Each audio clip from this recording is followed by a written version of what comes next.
I don't know if there's any questions regarding the principles of Section 24J. Right, I'm sure you notice even on the test, they never examined you on Section 24J, right? So the principles, they'll definitely examine it in the exam, right? There's a 90% chance that you meet it there.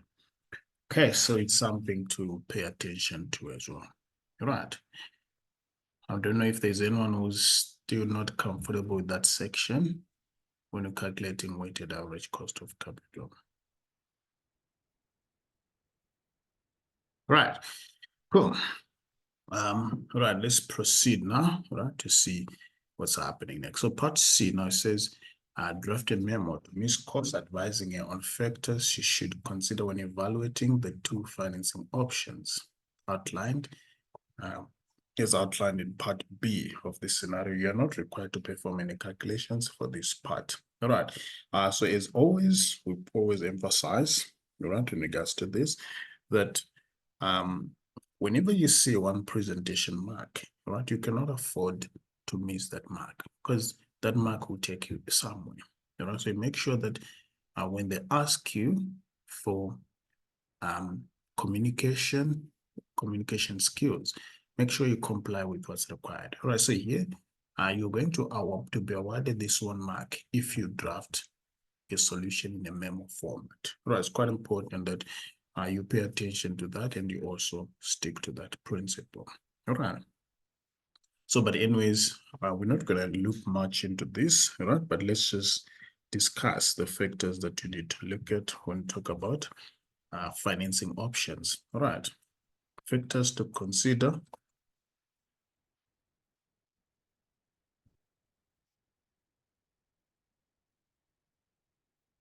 What is going on?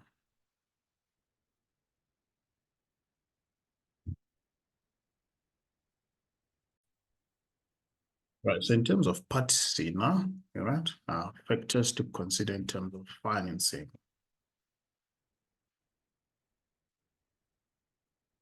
All right, in respect to sources of finance.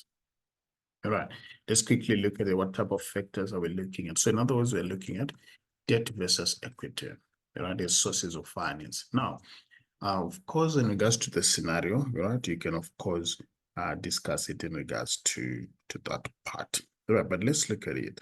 All right, what type of factors can we look at? Now, we can talk about tax, all right, consequences when it comes to debt versus equity. So we know that debt, all right, is cheaper than equity,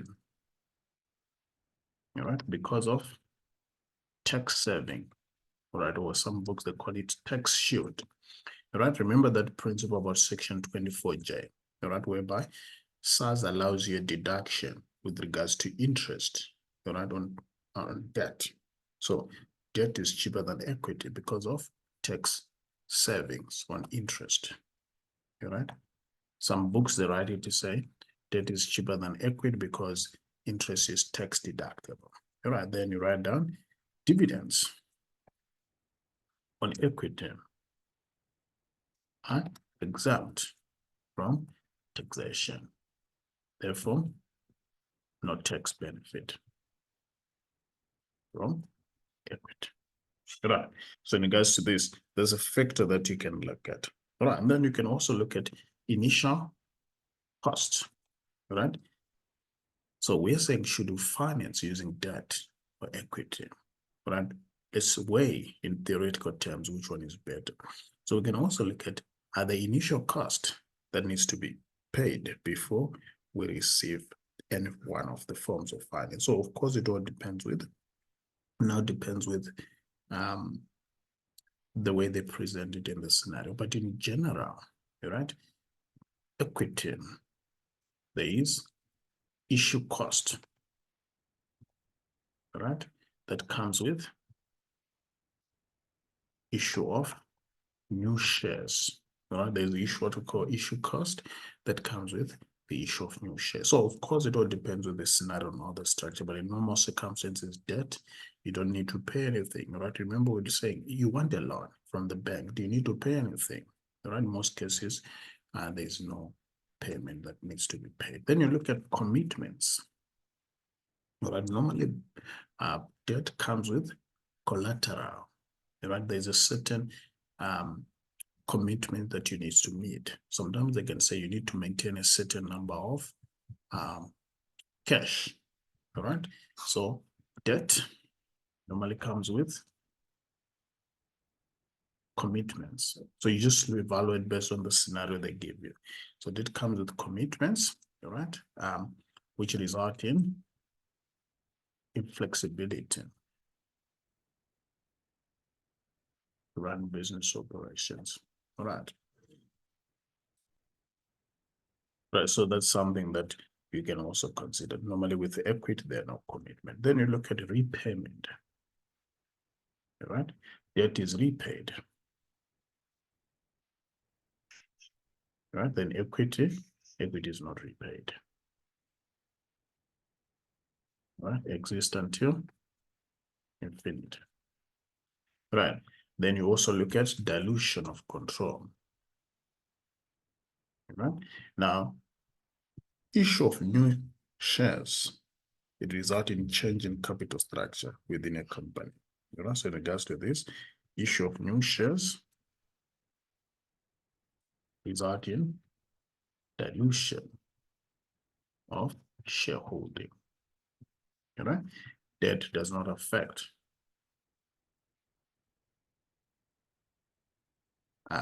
existing shareholding. Right. So those are some of the factors that you need to look at in the exam. All right. So when they say discuss about the sources of finance, or in this regard, you need to look at it from that angle. All right, let's look at part D. Right, so it says calculate the value. Yes, Mvuz. Yeah. Can you also discuss maybe the factors in regarding to the risk between debt and equity?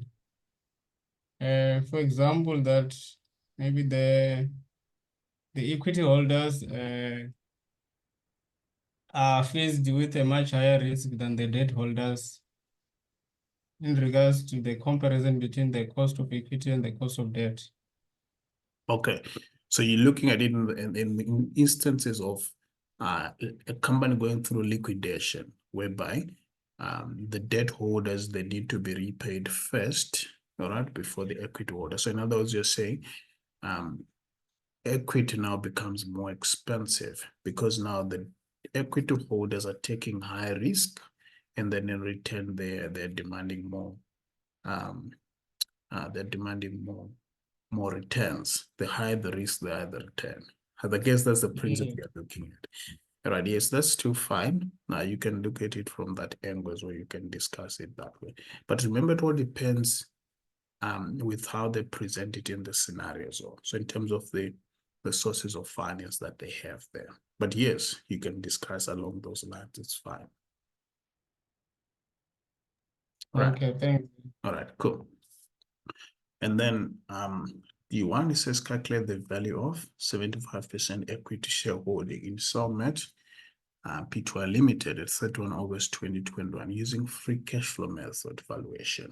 Round all values to million. Right, I believe we recently did the free cash flow when you guys were preparing for assessment 4. All right, I'm sure it's still fresh, but let's just run through it and see what's happening there. All right. So our free cash flow valuation. Right, what do we need to remember about this? Right, remember, we're talking about cash flow items. That's the first thing. Right, if our starting point is profit, we need to reverse non-cash items. Right, that's what we need to remember.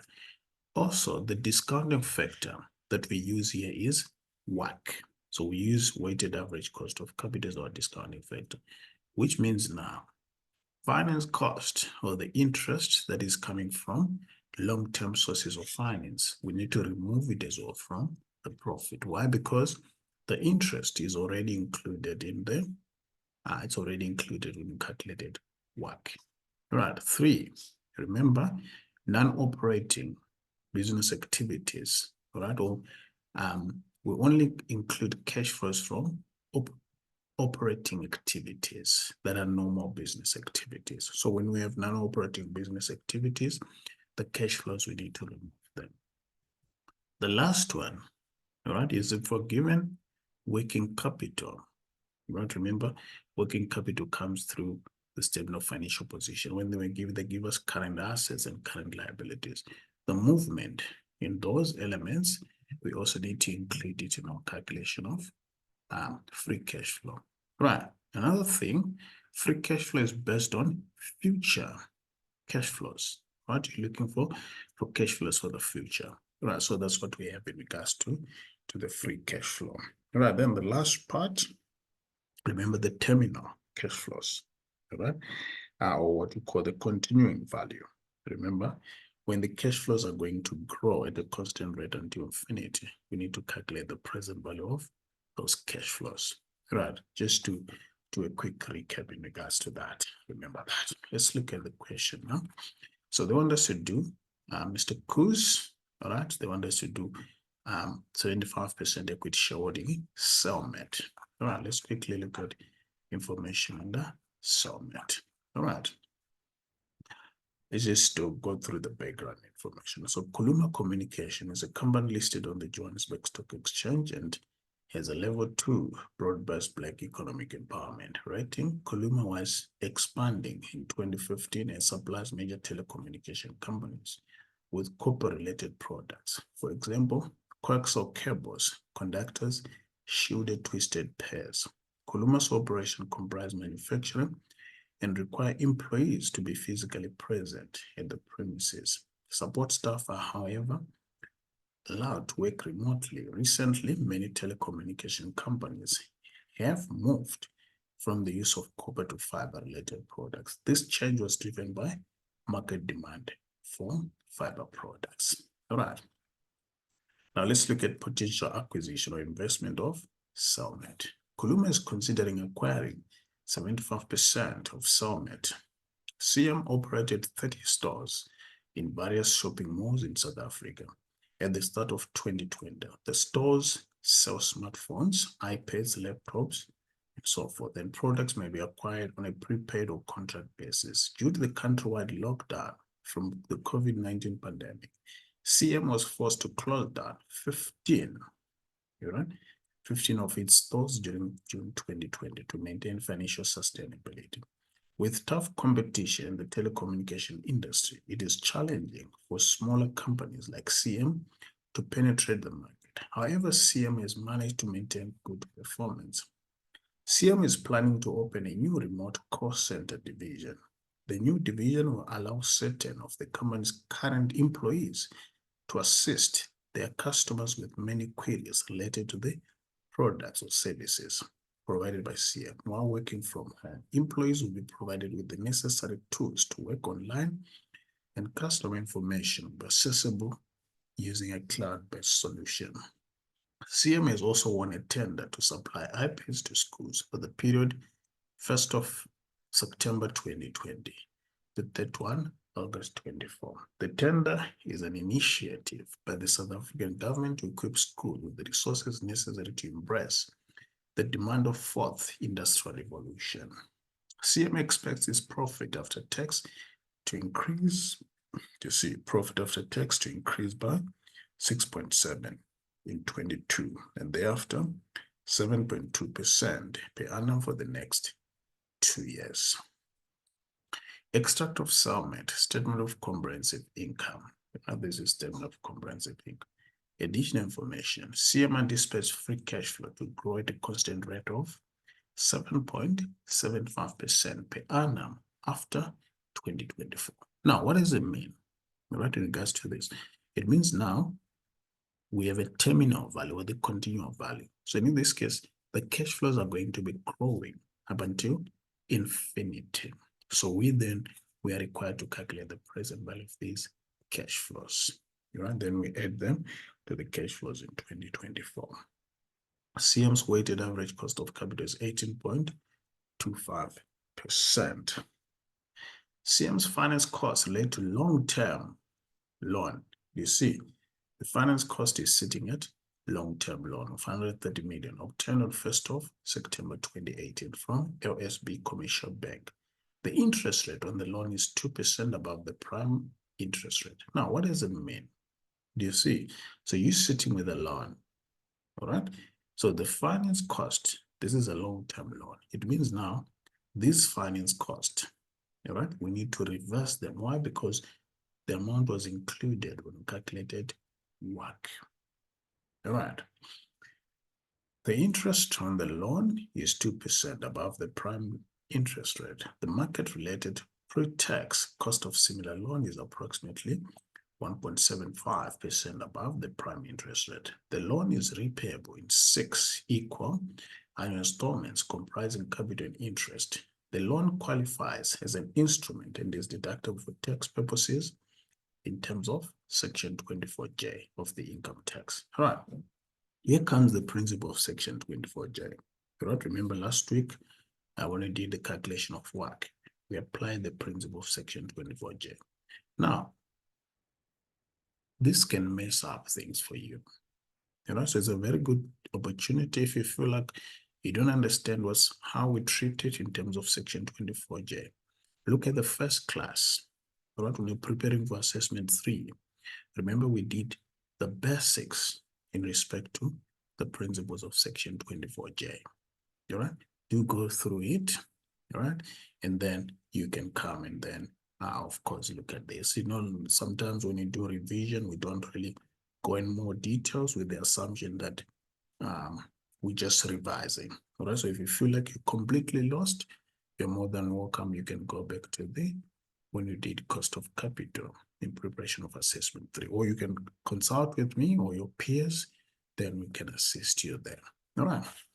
The following financial information also applies to CM. Now, you see, they gave you additional information about CM, property, plant and equipment, trade and other payable, trade and other receivable, inventory, depreciation. See, sitting like that.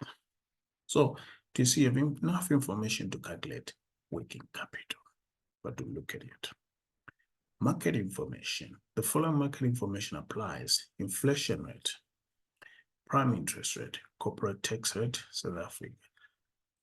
So here, of course, it's another example. Tax was still at 28%. Now, where do you start? The question is asking, all right, value the business using the statement of cash, the free cash flow method. Right, so now the first thing that we need to look at is see the current year. What is the current year that we're sitting with? You see, the current year is 2021. All right, that is our current year. Now, the buyer, when you're doing valuation, we are valuing about the information relevant to the buyer. The buyer is not concerned about what happened in 2020 and 2021. The buyer is concerned about what will happen when I buy this business. So the buyer is concerned about 2022, 23, 24, and going forward. That's what the buyer is concerned about. Think about it. It's more like you guys. If you want to buy a business, I come to you and I say, let's say I have a business whereby I sell calculators. All right. And then I come to you and say, hey, I'm now selling my business. All right. And then, so Mufus says, I want to buy a business. All right. He wanted to buy my business. But now I'm telling him, hey, look, Mbusi, I received a loan from the government. All right. Actually, it was a subsidy from the government of 1 million. All right. And then I received this. All right. I made profits of this much. Do you guys agree with me that this information is not much relevant to him? It does not interest him. He's interested in knowing, if I buy this business, how much am I going to be making as the buyer? You see, so that is why when you're doing valuation, we're not concerned about historical information. Though, of course, historical information could be a starting point, but we're more worried about the future, what's going to happen in the future. So in regards to this, right, we want to value or want to determine the cash flows that will take place in 2022, 2023, all right, 2025, and so forth. So these are the cash flows we are concerned about. Now, The information will guide you. Now, do you see, here you are being told that they want to run for a tender, which is from 2020 until 2024. That's the tender. Then they gave you the cash flows. You see, expects profit after tax to increase by in 22. Then 2 years later, so 23, 24, to sit here. So which means you have balances for 22, 23, 24. You're right? You don't have anything. So let's start off with net profit after tax. Right? So in regards to this, how much is our net profit after tax? So we're going to start off now with the profit after tax. All right? See, they gave us the profit after tax, all right, for 2021, which is sitting at this amount, which is 441. All right? That's the profit which they gave us there. You know, sitting at 441 there. All right, we have it sitting at 441. All right, and then we have some other calculations that we have there. All right, let's see. Now, all right, we're sitting with 441. Now, this 441 is the amount now that we've been told, right, that it's going to increase, right? Do you see in terms of this? So you're being told CM expects its profit after tax to increase by 6.7% in 22. So which means now we expect our profit to increase. So let's do workings there. All right, net profit after tax. So how much is going to be net profit for 2022? Means now we're going to take the net profit they gave us here, 441, right? Then we increase it. So we're going to increase it now with the growth rate, right? You're told now that the profit are going to increase by 6.7. Now, valuations or MAC, you don't need to cram because they'll give you the hints. All right. Now, here they gave you the hint. You see, CM expects its profit after tax to increase by 6.7. That's why you find that probably in some questions that you've done, they were not increasing the profit. They first adjust with depreciation and so forth. But here specifically, they said they expect the profits to be increased like this. So we're just going to increase our profit with 6.7%. So you have 1.067 like that, right? Which means now the profit will be there. Then we come to 2023. Right? What is happening in 2023? It's increasing by 7.2. So we take 470.547. You also increase this amount, right? You're going to increase it by 7.2. So you take 1.072. Right? So then give you your balance there. Right? Like that. Then you do 2024. Now, how do you know if you need to increase for 2024? Do you see? It's increasing by 7.2 per annum for the next 2 years, which is 23 and 24. So you have 504.426384 times 1.072. So you also increase it, right, times 1.072. Right. So you get your balances there. So these are the profits that you're sitting in regards to your question there. Right. Then you then slot it in, right, as your final amounts there. So you included your cash flow amounts there. Right. 504. Then 2024 is 541. So these are your profits. Then you adjust with non-cash items. Right, you need to adjust with non-cash items. All right, so now, in terms of non-cash items, what are you looking for? You're looking for things such as depreciation. Let's quickly see. Did they give us depreciation? Do you see? So in terms of this, they give us maintenance, marketing cost, and other expenses. They do not specifically give us the depreciation amount. I don't know if you guys can see there. We are not given the depreciation amount, making it a bit tricky now. You know, it requires a little bit of your intelligence to work it out. So what do?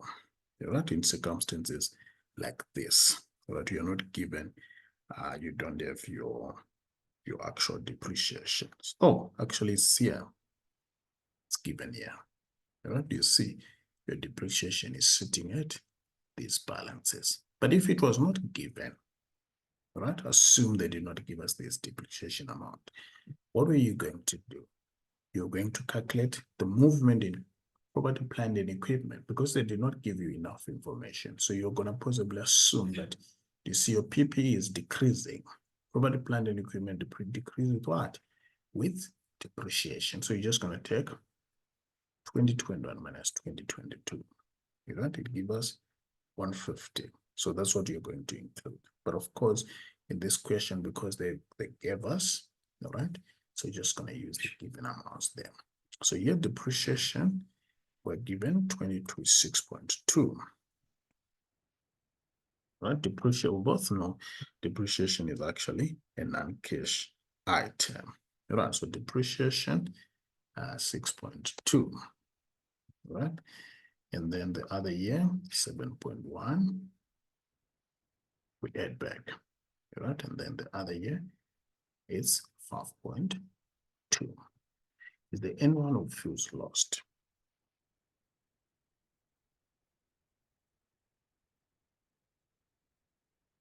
Anyone who feels like they're confused to what's going on there?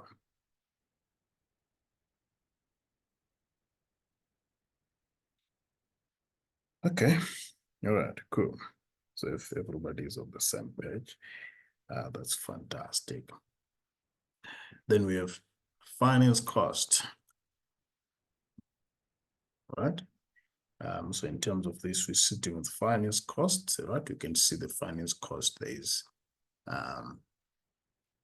so we don't have the finance cost for 2021, 2022, 23, and 24. So we don't have that, all right? So in terms of this, now how are you going to go about it, all right, in regards to this, since you don't have the given amounts? So what we can do, all right, in terms of this, of course, to my third year guys, you can ignore this part. It does not apply to you, all right? Just close your ears for now. Now we're told now that in terms of this question, CM finance costs relate to long-term loan that is sitting at 130 million obtained on 1st of September 2018 from AOSB Commercial Bank. The interest rate on the loan is 2%, all right? It's 2% above prime rate. What is the prime rate? So here the prime rate is sitting at 7, right? Which means interest rate is 9%. The market related pre-tax cost and all that. Let's do the calculation. What did we say, right, about this? So we said, let's just call it working 2 finance cost, right? So now what we then do is we given the loan, right? So we have a present value, which is the loan amount, right? So in terms of this, the loan amount is 130 million, right? We chop down in 0.6, so we have it as 130. So 130 is the loan amount we received. So we said always keep PV negative, right? All right. Then what is happening in terms of this loan? Now, the interest on the loan is 2% above prime. So we saw the prime is 7. So which means I is equal to 2 plus 7, which will take us to 9. Remember, what did we say about section 24J? So we said when you're using time value of money, use the original loan amount. not the market rate. Remember, we want to calculate the actual interest amount that you're going to be paying. So remember, SARS will grant you tax benefit on the actual interest amount. So we then have 9 there, all right? And then N, all right? So in regards to this, how much is our N? Let's quickly see. So the loan was issued 1st of September 2018, and then it's redeemable when, all right? It's redeemable. The loan is repayable in 6 equal annual installments. So N will be 6. So our N is 6. Then, right, what else do we have? So it's redeemable in 6 annual equal installments, which means the future value is 0, right? Remember, they're paying equal installments. So future value is 0, then you compute PMT. PMT there. All right, can you guys quickly work out how much is our PMT there? Right, let's quickly try it and see what's happening. So we have 130, that's PV, 9, that's our I, 6, that's our N, compute PMT. I'm getting 2022. All right, how much are you guys getting?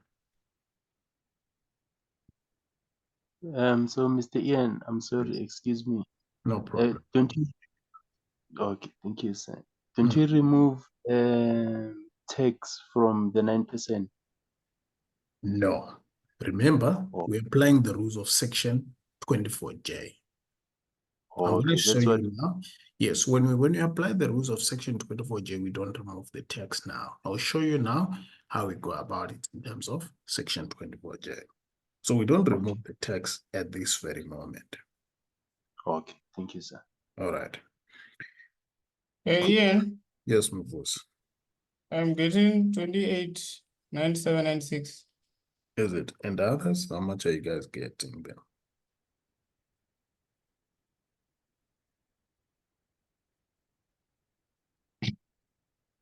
Not sure.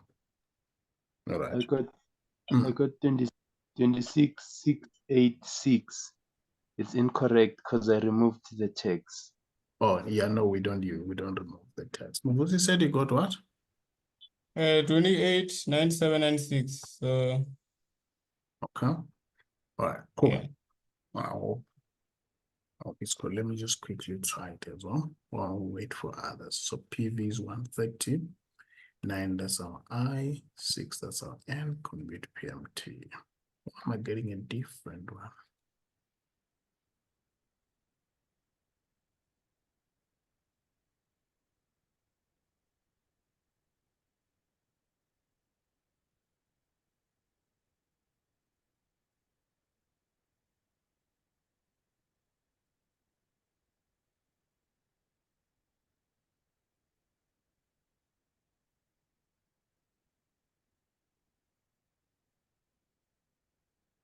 Okay, 28.98. All right, that's fine.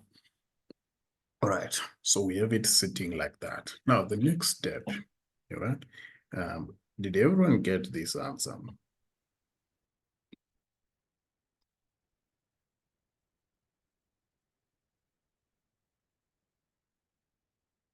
Or we're not sure?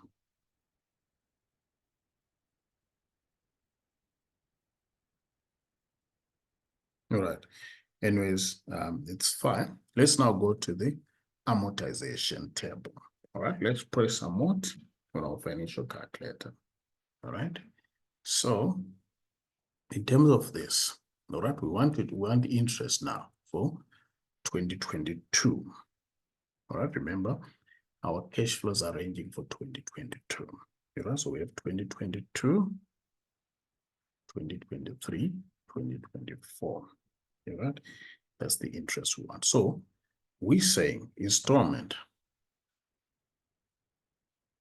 All right, so the installment in this regard is, we said, is 28.97, which is like 29, since they're rounding off everything.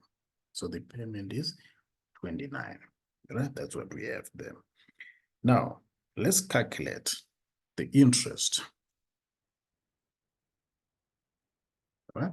So in terms of this, can you guys go the amortization, we're on P what? All right, remember, we received it in 2018. So in 2019, 2020, 21, 22. So 2018, 2019, 20,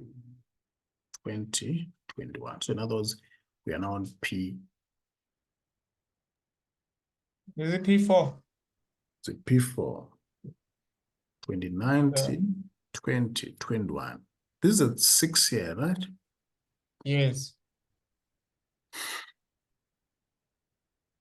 2019, 2020, 21.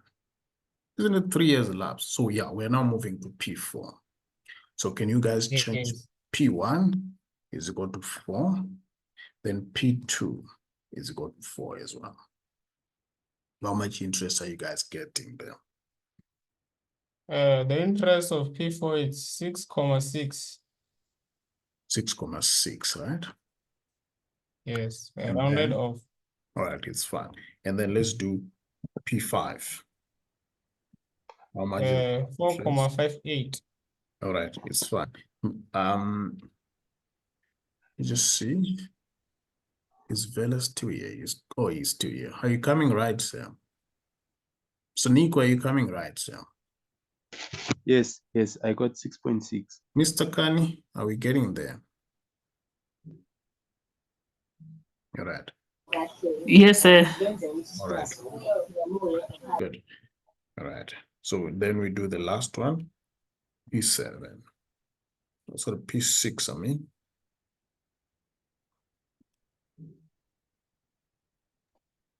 Uh, 2,40 rounded off. 2 comma. Oh, or 2,39 because it's 2,392. Okay. All right, that's fine. All right, so basically that's what we have.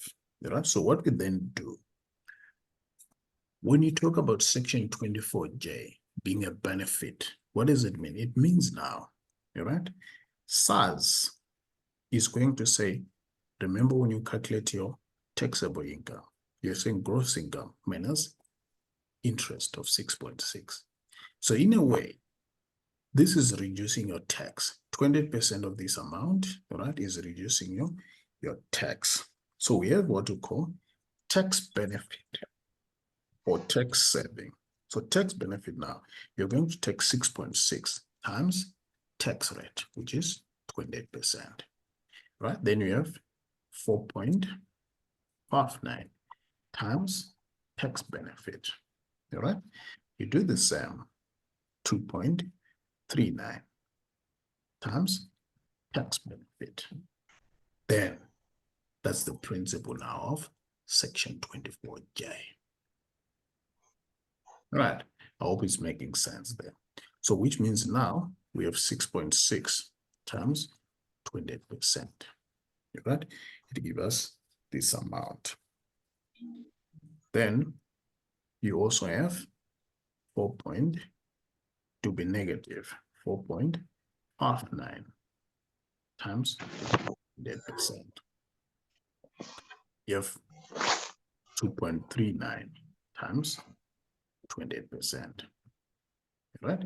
That's section 24J. So which means now, in terms of this, all right, the actual amount that we are paying is sitting at how much?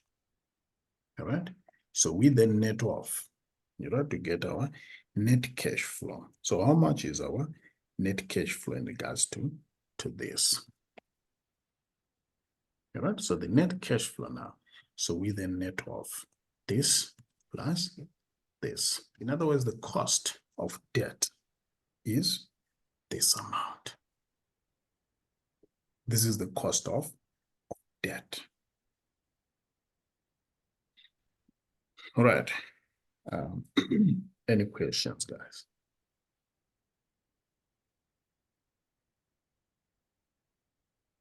Right. Good. Now, So question, yes. Mhm. how did you calculate the net cash flow? This one. So we took the installment, which is 29, minus the Yeah. tax benefit. So it's 29 minus 1.85. you right? Then you Yeah. do 29 minus 1.29, you right? Then you do the same, 29 minus 0.67. Okay. So this is what will then give you your net cash flow after tax. All right. Okay. So the problem is that I was still thinking of it in terms of work, of calculating work, that we have to present value everything. So yeah, no, I see now. No, but remember, even with regards to work, right? Remember, we're still going to calculate the cost of debt of the loan. Remember, you need to deduct. So the net present value of this loan, we are going to take cash flow 0 is equal to 0. Cash flow Yeah. is equal to 27.15. Cash flow 2 is 27.71. Then cash flow 3, we have it at 20.33. Then we then use market rate. Remember, we're calculating the market value now, all right? Of debt. So we then use the market rate. So what is the market rate in terms of this? Right? So our market rate now is sitting at, you see, so we told the market related pre-tax cost, all right? The market related pre-tax cost of what? Similar loans is approximately 1.75 above prime. Do you see pre, which means now we're going to use the after tax rate, so which is 1.75 plus 7, all right, times 72% to make it an after tax rate. So we have 8.75 times 72%. So the discount. So this is what we do in work. Yes. No, remember, we then compute NPV of these amounts. That's what we use in work. Okay. All right. Can you guys quickly work out how much you get as your NPV? 73.65. Okay. Good. So that's that. We will use it later. All right. But for now, let's proceed. Now we want the finance cost. All right. In regards to this, we're looking for after tax finance cost. How much are we going to use as our after tax finance cost? All right. Of course, for the undergrad guys, you just take your interest. You guys don't do section 24J. So you take your interest amount, all right? Then you just multiply by your by 72%. But now for these guys, the CTA guys, if you're applying the rules of section 24J, do you see the interest is 6.6? So you're going to take 6.6 minus the tax saving, which is these amounts. Okay? That's what you then include. So 4.59 minus 1.29. Okay, right? And then you do the same to the last one. You have 2.39 minus 0.67. So that's what you then give you your after tax interest expense there. All right. So you can see there's a lot of work that you're expected to do. All right. So I urge you, work on these question banks. All right. You identify these principles. And then when you're stuck, of course, you're more than welcome to ask there.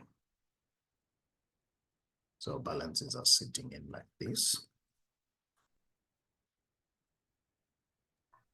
Also, we only add back the amount after tax. Yes, sir. It's after tax. Remember, why are we adding after tax? Remember, our starting point is net profit after tax. Yeah. But if it was before, if our starting point was net profit before tax, we're going to add back amounts before tax. Okay. All right. Thank you, sir. Fantastic. So then we have our finance cost sitting like that. All right. And then the next principle now is about working capital. All right. To my third year guys, if you're planning to write a SAP, they examine you something like this. You also be careful. I've seen them, they love examining about the free cash flow, all right? And then they spice it like this. So be careful with the January assessments. It's more difficult compared to the October one. All right, but anyways, let's look at it. So we then have to do the working capital there. All right, but before we get there, let's see, is there any other expense out of the ordinary? As you can see, maintenance, these are operating cost, marketing, these are operating cost. Other expenses, we can assume also that these are operating cost. All right, but let's say if there was a rent received. Now, we're not in the business of providing rental, which means now the rent received, we're going to reverse it there. All right, then we add the investment coming from the rentals in the end. But however, because we don't have that, let's just do movement in working capital. All right, what do we have? So we're gonna do trade and other payables. You see, we're going to include the movement there. All right, so trade and other payables. Right, what do we have there? So to do the calculation, right, remember these are our suppliers. If the balance of the suppliers decreases, it means we paid them. If the balance of suppliers increases, it means we borrowed more debt. Now, do you see? Here, it was 625. In 22 is 713. It means we borrowed more money from the suppliers. So we then have the difference between these two. So we take 713 minus 625. We borrowed money from our suppliers. All right, which means we received money there. So 713 minus 625. So it's 88. Right, we proceed to the next one. So we have 643. Do you see? The balance of the suppliers came from 713 to 643. What happened? It means we paid them. All right. So we have 643 minus 713. So it's a cash outflow. It's leaving the business. So 643 minus 713. Take us to negative 70. Then we look at the last one. You see, we're coming from 643 to 741. It means we got more debt from our suppliers. All right. So we then do the calculation. 741 minus 643.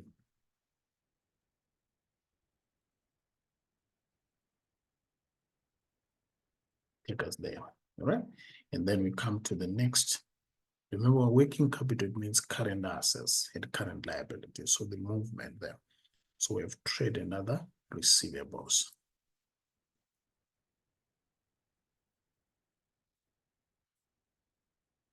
But what is happening there? And the trade and other receivables.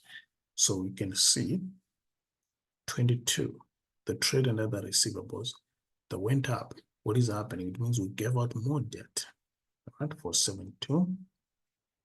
Remember, these are people owing us money. It means we give them debt. 325. That's cash outflow. All right? We gave them more debt. All right? It's money leaving the business. So we lost 147. All right? We did the same. So we have in 2023, the debt also went up to 538. All right? So we have it sitting there. 538 minus 472. All right? The debt went up. 538 minus 472. Take us there. All right? Proceed to the last one. So the last one now we have is 411. You see the debt went down. It means we collected money from our customers. So that's cash inflow. So we have 411 minus 538. So we collected from our customers there. So that's cash inflow.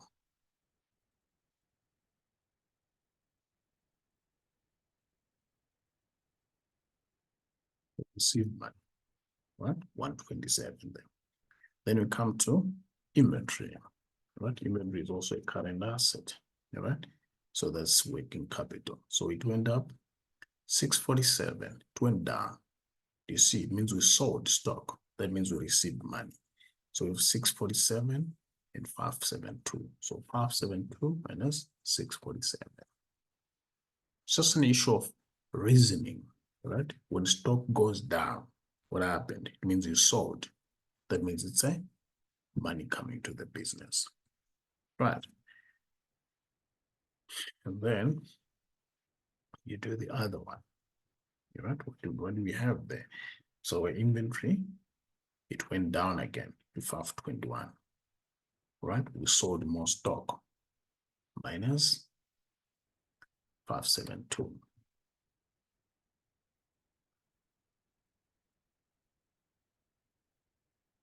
One minus 572. We sold more stock, right? Then on the last tier, what do we have? We have 591. From 521 to 591. What happened? We purchased more stock, right? So that's a cash outflow.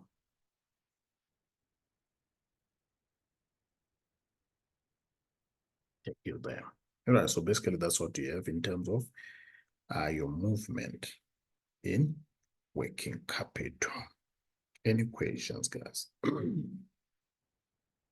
Then you look at your fixed assets. What is happening in terms of your fixed assets? Now you can see the PPE items. You see your fixed assets are sitting like this, right? They're also movement. It means you're buying and also selling part of your property, plant, and equipment items. So let's quickly see now what is happening in regards to the fixed assets there. All right, so now in 2021, the balance of the fixed asset is 750. Do you see here it went up to 600? Now, what could possibly cause a decrease in fixed assets is depreciation, or we sold some fixed assets. All right. So do you see our depreciation amounts are sitting at 6.2? All right. So 750 minus 6.2, it does not give us 600, which means we sold some of the assets there. All right. So fixed assets.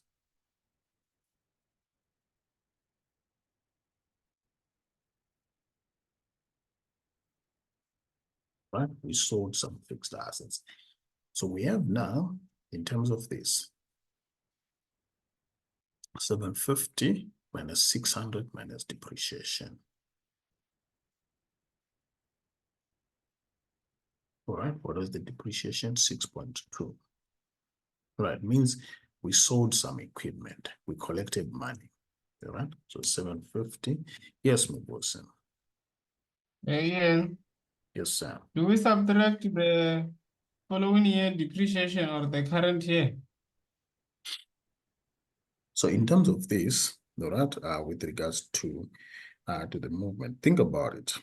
All right. This balance is on which date? The 750. Is it at the beginning of 2021 or at the end of 2021?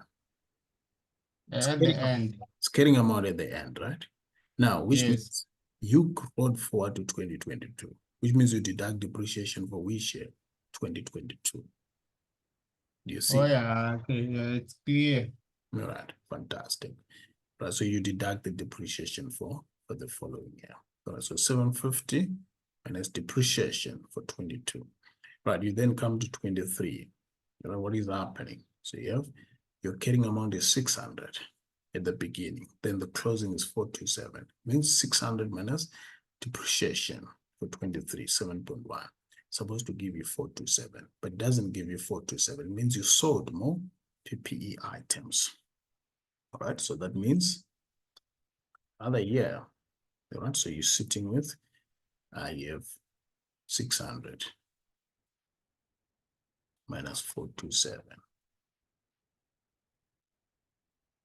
minus the depreciation, which is 7.1. All right, you then give your balance there.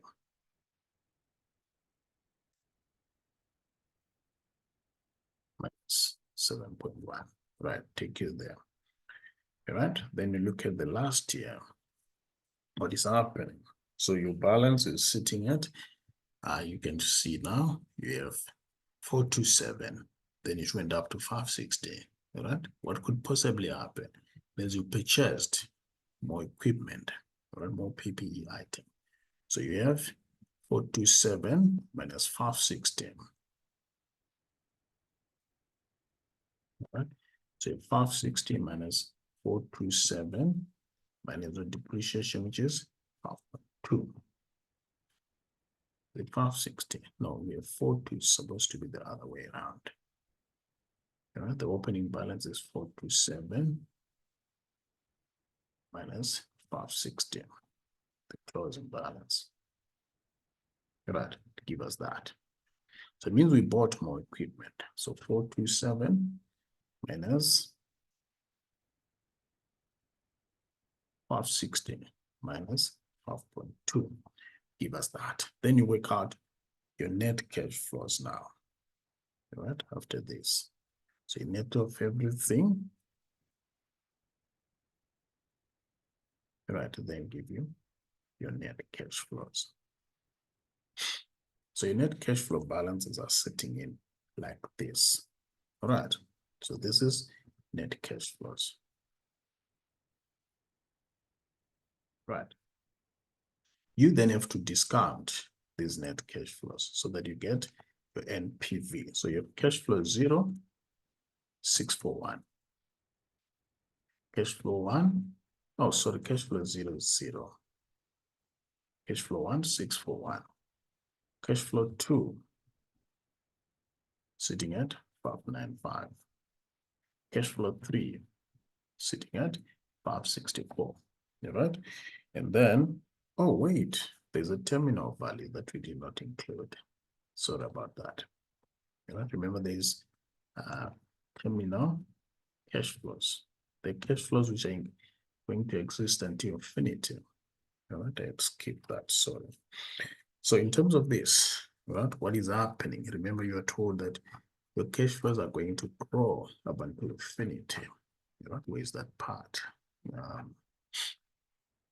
See, they're going to grow at a constant rate of 7.75. So which means now terminal cash flows, we said, how do you calculate that? You take the last cash flow, 5.64 times 1 point, your growth rate, right, which is 7.75. Right? You divide everything by what? WACC, which is 18.25%, minus growth rate, which is 7.5%. Right? So in regards to this, that was 7.75. All right, which means this one is 7.75. So that's how you go about it in terms of your calculation of your terminal cash flow. Then you record it in this here, give you this balance. Right, which means the cash flow in 2024 is going to be this balance.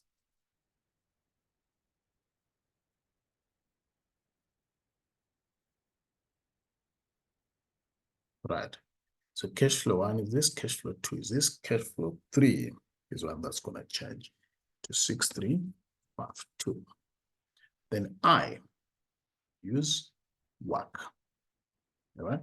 Here they gave us WACC, which is 18.25. Right. Can you guys quickly work out NPV? All right. Let's quickly work it out. How much is the NPV there? 4,809.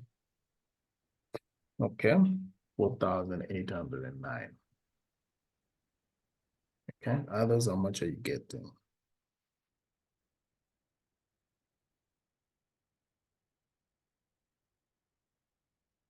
Right. But don't worry, even if your calculator is, even if you don't know how to do NPV or you're running out of time, just estimate any number there. All right. You can estimate any number. There's no problem. All right. And then you have less what? Debt. All right. So in regards to this, you deduct the value of debt. Remember, you did work out the market value of your loan, which was 73.65. So you have minus, we just say minus 74, right? Which is ln. So it's type ln, right? Then it gives you your value there. All right. So your value is sitting like this. All right. You have your value sitting like this. Then you're buying majority of the stack. All right. You can have less market discount. All right. So in regards to this, do they give us the market discount rate? Let's quickly search on the question. All right. Looks like we're not given the market discount rate. Then you estimate any rate. Right? They did not give you the market discount rate. So you can just estimate any percentage. Usually it's between maybe 5 to 10%. Right? So you can just market discount at 5%. Right? So in this case, but it's just an estimation. Right? So the market discount 5% times this balance. Right? Take us there. Then our net amount after market discount sitting like this. Right? Then you add, you're buying control premium, right? Remember, you're buying 75%, right? It gives you control premium. So let's say control premium at what percent? Let's say at 8%. Yes, sir.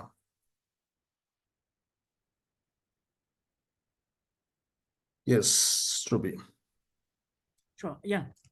So how do you guys get the NPV? This one. Yes. Which calculator are you using? The scientific one. What's the name? Let me check. Those Cashew calculators. No, we don't use Cashew. We use a financial calculator. Mm, Yeah. But let's see. I remember there's some Cashews which have. Is it the one, the fence one? Can you send me a picture of the screen of your calculator if possible? I remember there was the fence ones which have some fancy thing. the old ones. The normal ones. No, that we don't use that one to do the calculation.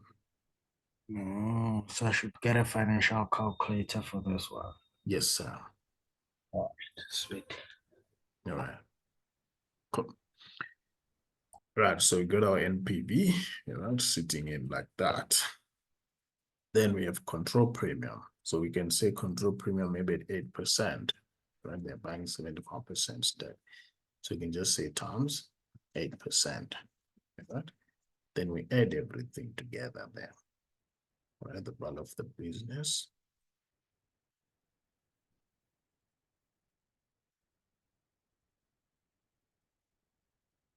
Right. So the value of the business is sitting in like that, right? Then 75% interest. And remember, the question is asking us to calculate the value of 75%.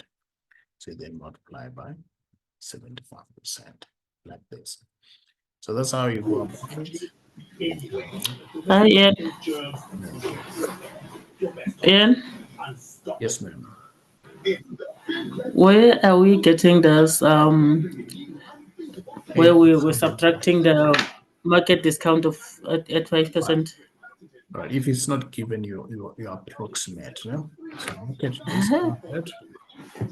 Oh, because it's not given. I can just think of 10% or 5%. Yes, you can just think of any number. Oh, If not given, use any approximation.